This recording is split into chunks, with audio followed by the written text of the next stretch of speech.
point, I just thought we'd open up if there were any questions from our friends in the media. I want to clarify one thing Mr. Johnson said. It's nice to see you again, Mr. Johnson. The cuts took effect to date, Yes. even though the new FY17 begins October 1st. Yes. The cuts took effect today. Yes, that's correct. And I think Dr. Rebs, you said you're 30%. They're 30% reduction, yes. Dr. Ramsey, Yes. if you could step up to the Sure. microphone. So lawmakers often say, Medicaid need to learn to live within its means. What message do you say to them in response to comments like that? I think that's an interesting comment, considering that the legislature has borrowed money probably for the last 10 years and moved money around to fund Medicaid. We've used hurricane funding for Medicaid, where there's been talks about using BP funding. In 2012, the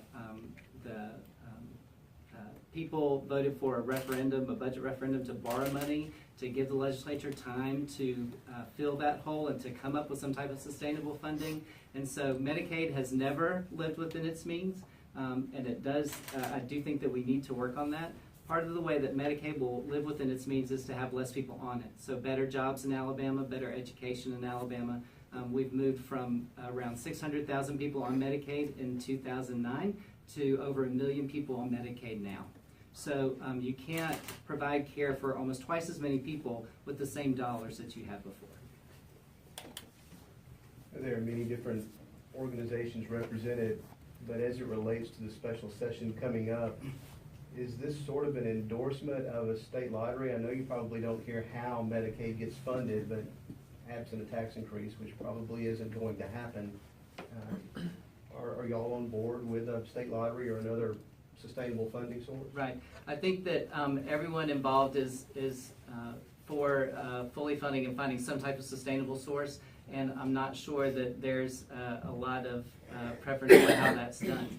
And so if a state lottery is the only way to do it, those dollars, although people who are poor are more likely to play the lottery, those dollars go directly back to them in benefits. So if they want people to pay for themselves, that's one way that they can do that. Well, just one more follow-up to play off of what Mr. Sure. Griffin said. Actually, Senator Vivian Davis from Mobile proposed, it did not get very far, but she proposed this year an ad valorem tax increase that, at least on the surface, appeared to solve long-term Medicaid problems. I'm assuming that might be a fix that you guys would like to see, since it would be continuous revenue, not contingent on changing the law. Sure. I think that what we're looking for is some type of sustainable revenue source for Medicaid. And so whatever source that comes in, whether that's a lottery or whether that's a specific tax, I think that's for the legislature to work out. But for the people of Alabama, I don't think we can wait to just hope that things fall into place from year to year.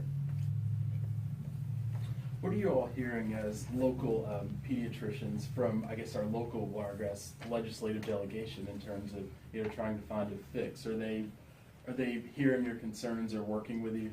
The legislators from the Wiregrass have been listening to us. I do think that they understand our concerns. I think that there's a lot of politics at play in Montgomery, believe it or not, and so I think that they are trying to work within the system that they have.